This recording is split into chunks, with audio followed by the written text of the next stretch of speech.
gente vai ter uma mensagem agora, de maneira especial. O pastor Francisco vai apresentar o mensageiro da noite. Depois a gente volta também a louvar com o Kilt e com o nosso louvor da Igreja Séria. Mas, irmãos, eu quero convidar o pastor reverendo Marcelino Oliveira.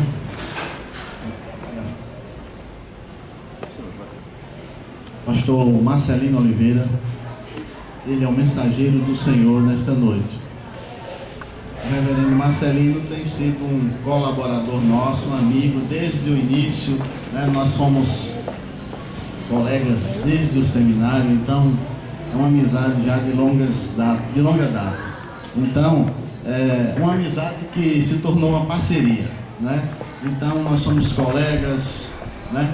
Parceiros do trabalho do Senhor, né? Então, a gente colabora um com o outro, porque o trabalho do Senhor é feito dessa forma, tá certo? Então, eu convidei nessa noite para ele estar aqui trazendo a mensagem de Deus para vocês. Então, vamos agora orar. Eu quero pedir a cada um de vocês que também orem conosco. Pai amado, aqui estamos, Senhor, diante da Tua face, aqui na Tua casa. Nesse momento, Senhor, momento de reflexão da Tua palavra, Senhor, queremos colocar diante de Ti o Teu Filho, pastor Marcelino, que vai transmitir a mensagem que o Senhor já colocou no seu coração. Ó Deus, que o Senhor o direcione e dê a ele a inspiração, ó Deus, dê a ele, Senhor, ó Deus, a condição de falar tudo aquilo que o Teu Espírito tem colocado no seu coração.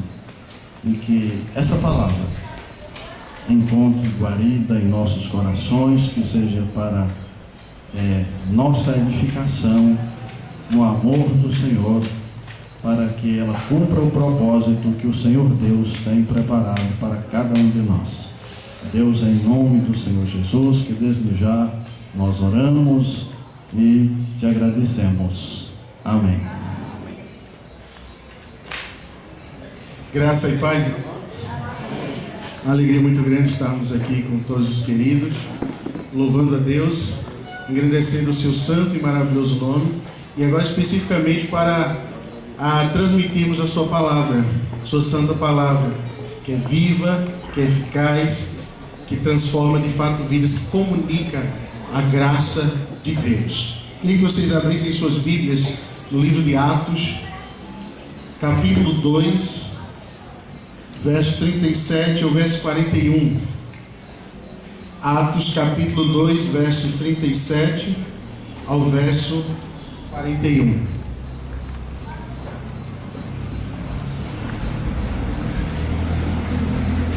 Diz a palavra do nosso Deus: ouvindo eles estas coisas, compungiu-se-lhes o coração, e perguntaram a Pedro e aos demais apóstolos: que faremos, irmãos? Respondeu-lhes Pedro: arrependei-vos e cada um de vós seja batizado em nome de Jesus Cristo para a remissão dos vossos pecados, e recebereis o dom do Espírito Santo, pois para vós outros é a promessa, para vossos filhos e para todos os que ainda estão longe, isto é, para quantos o Senhor nosso Deus chamar. Com muitas outras palavras deu testemunho e exortava-os, dizendo: salvai-vos desta geração perversa. Então os que lhe aceitaram a palavra foram batizados, havendo um acréscimo naquele dia de quase 3.000 pessoas. Amém.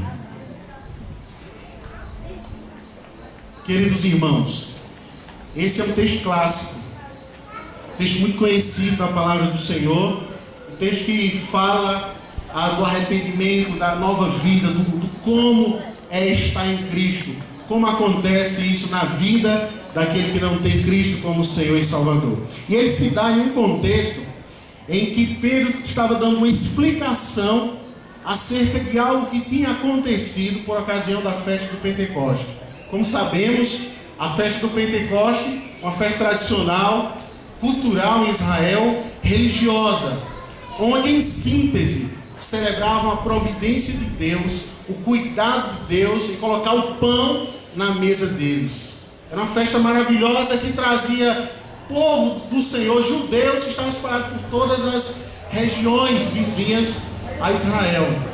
E nesse dia aprove a Deus manifestar uma promessa antiga, uma palavra antiga, uma profecia antiga, uma profecia feita ao profeta Joel de que ele haveria de derramar o seu espírito e capacitar a sua igreja.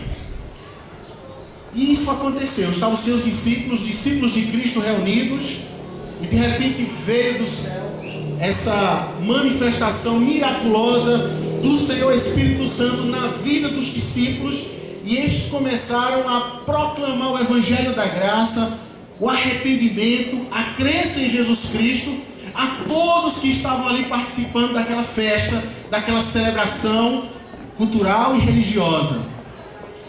E nessa manifestação levantou-se algumas indagações acerca do que estava acontecendo. Então Pedro, que consideramos os primeiros líderes da igreja nesse momento histórico, se levanta e faz uma exposição acerca do que de fato era aquilo. E ele começa fazendo uma ponte acerca de Jesus. Ele começa a mostrar para todos ali que aquilo estava se cumprindo, a palavra, e era a palavra que estava naquele momento sendo proclamada a partir da fé em Cristo, ou manifestando Cristo para todos aqueles que ali estavam. Ele faz então uma defesa da salvação em Jesus Cristo para todos que ali estavam, todos que estavam festejando, que estavam celebrando essa tradicional festa da providência de Deus em suas vidas, que era o Pentecostes. Mas Pedro, no seu discurso, ele aponta para o ser de Cristo e a suficiência de Cristo na transformação de vidas. Ele chama a atenção dos judeus que ali estavam, que tinham a promessa do Messias, daquele que haveria de vir para cumprir a palavra de Deus, para satisfazer a justiça quebrada pelo primeiro Adão, para ser o nosso substituto, para morrer em nosso lugar. Ele faz essa ponte para Cristo, mostrando aos judeus que Cristo, aquele a quem eles tinham crucificado, era o Messias prometido, era a esperança, era o Salvador, era o único que poderia mudar a vida deles através do seu sacrifício. Ele fala da morte, mas não fala somente da morte, fala também da ressurreição e da glória da ressurreição, consumando a obra. Ele faz a ponte do Messias do Antigo com Cristo, para mostrar aos judeus que Cristo era o Senhor, que Cristo era o Salvador, e que não há esperança nenhuma além da que está em Cristo Jesus.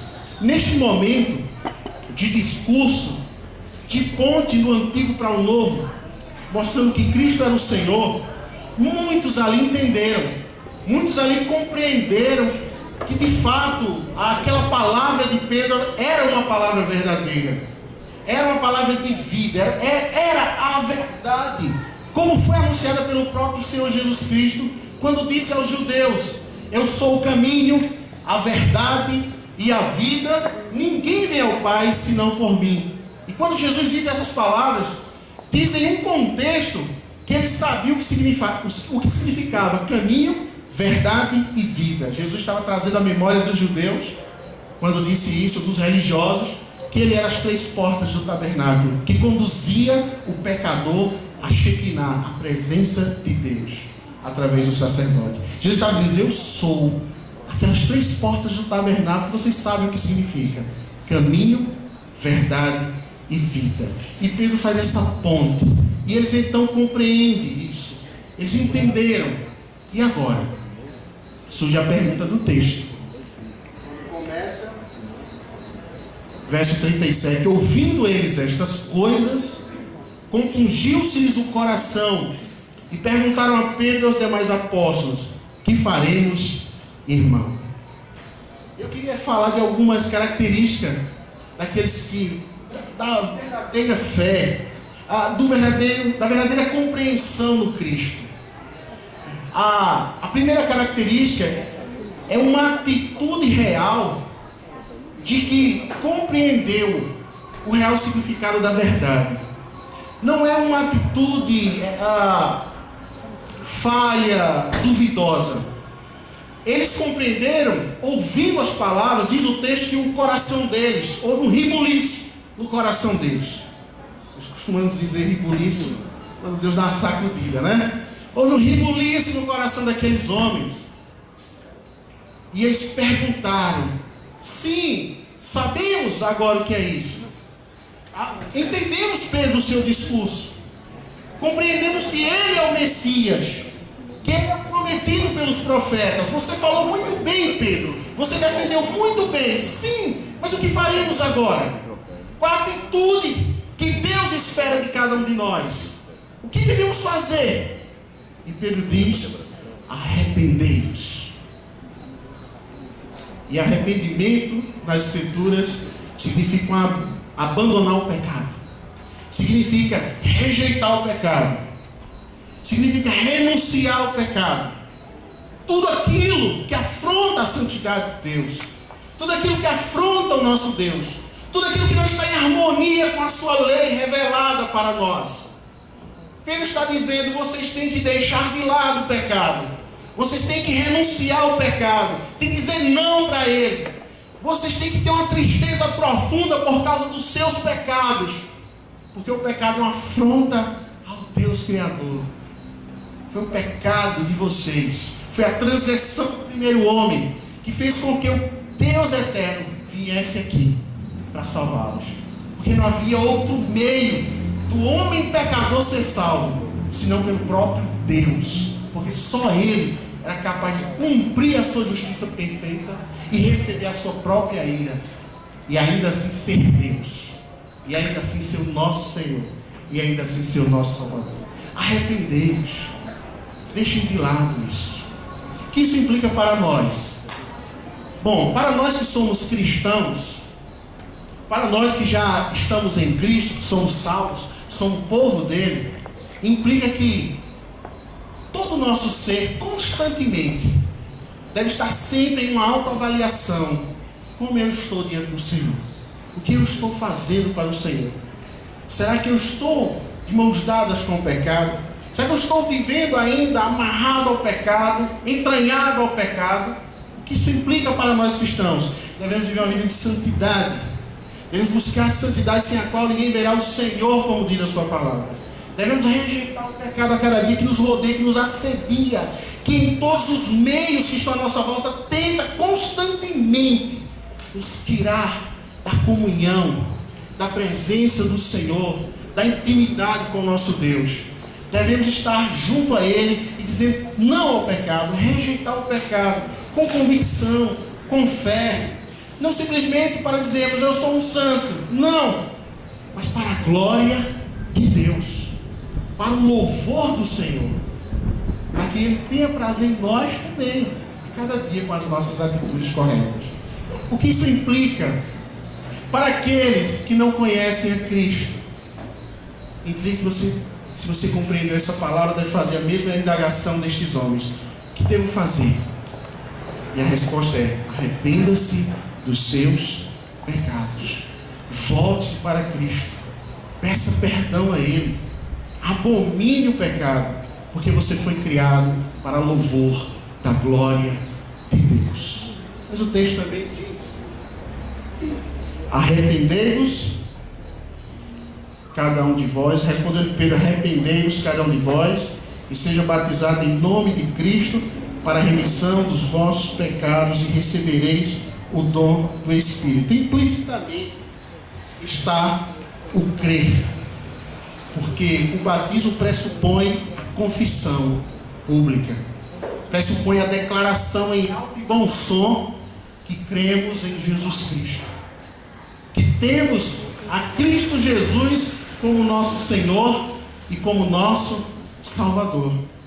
Em outras palavras, estava dizendo: vocês têm que crer, arrepender-vos dos vossos pecados, mas vocês têm que colocar a confiança de vocês em Cristo e não em vocês. Porque durante a história da igreja, mesmo com a palavra arrependei-vos, muitos se arrependiam e colocavam a confiança nas suas obras, nos seus méritos, no que achavam que eram capazes de fazer para obter de Deus graças, para obter de Deus algum benefício, algum bem. Mas quando nós colocamos a confiança em Cristo, quando nós cremos em Cristo, nós tiramos tudo isso de nós mesmos. E aí a glória de Cristo. E aí é um reconhecimento de que se somos salvos, se hoje temos uma nova vida, não é por mérito nosso, não é por nenhuma obra realizada por nós, mas tão somente pela graça de Cristo, pela fé em Cristo. Ele chama então a atenção destes que ali estavam para crer, para confessar, para dizer em alto e bom som: eu creio em Ti, Jesus. Eu entendi a palavra e eu sei que sem Ti não há esperança para mim. Eu me arrependo dos meus pecados e eu creio que Tu, Senhor, somente Tu, Senhor, fez tudo para que eu tivesse a vida, a graça em Ti. Então Pedro chama a atenção para isso. Isso está em harmonia porque toda a Escritura Sagrada, ela converge para Jesus Cristo. Toda a Escritura Sagrada manifesta Cristo como sendo o autor e consumador da nossa salvação. Jesus, certa feita, disse numa passagem de evangelização que ninguém vem ao Pai senão... Não é isso que ele disse? Ninguém vem ao Pai senão por mim. Senão por mim. O que isso implica para nós, como cristãos, hoje? Implica, em primeiro lugar, para os que são cristãos, que a nossa crença em Jesus Cristo não é simplesmente uma ideia religiosa, não é uma crença como as demais que estão à nossa volta. Porque quando se fala, você conhece Jesus? Muita gente diz, eu conheço Jesus. Você crê em Jesus? Eu creio em Jesus. Mas quando você vai analisar isso, esse discurso, esse discurso está totalmente desassociado do que significa crer em Jesus. E aí, crer em Jesus não é simplesmente estar numa reunião de culto. Crer em Jesus não é somente ler a Bíblia, usar a Bíblia. Crer em Jesus não é participar de eventos que trazem o nome de Jesus. Crer em Jesus é viver Cristo, é ser cristão, é um modo de existência plena, é ter a mesma convicção do apóstolo Paulo: não mais eu vivo, mas Cristo vive em mim. Crer em Cristo é tomar cruz e seguir. Tomar cruz ali não está em primeiro lugar relacionado aos problemas que virão na sua vida, às dificuldades que você terá por dizer ou por crer em Jesus. Tomar cruz ali é morte, é morrer para você mesmo, morrer para os seus gostos, para suas ideias, seus pensamentos que o distanciam de Cristo. Quando você morre para isso, você se aproxima cada vez mais de Cristo. Quando você diz não eu, mas Cristo, você está testificando na prática o que é crer em Cristo, o que é viver para Cristo. E as outras ações mais têm que vir como consequência do viver para Cristo. E o que isso implica para aquele que não é cristão ainda? Que tem que esvaziar-se de si mesmo, colocar-se diante do altar do Senhor, aos pés da cruz, e dizer em alto e bom som e com muita convicção: Senhor, faz morada em mim, eu quero que a minha vida manifeste a Tua glória. É isso que o texto significa, em poucas palavras, em síntese. Por isso Pedro traz esse discurso, e o texto diz o que aconteceu: que naquele dia 3.000 pessoas aproximadamente professaram arrependimento, creram no Senhor e receberam o batismo. Que a nossa vida, queridos irmãos, seja constantemente uma vida de adorador, uma vida que glorifica a Deus. Que a nossa vida constantemente exale o bom perfume do nosso Senhor Jesus Cristo. Pois nós somos criados para isso, para louvor da glória de Deus. Que Ele nos abençoe nesta breve reflexão. Esta palavra encontra lugar em nossos corações.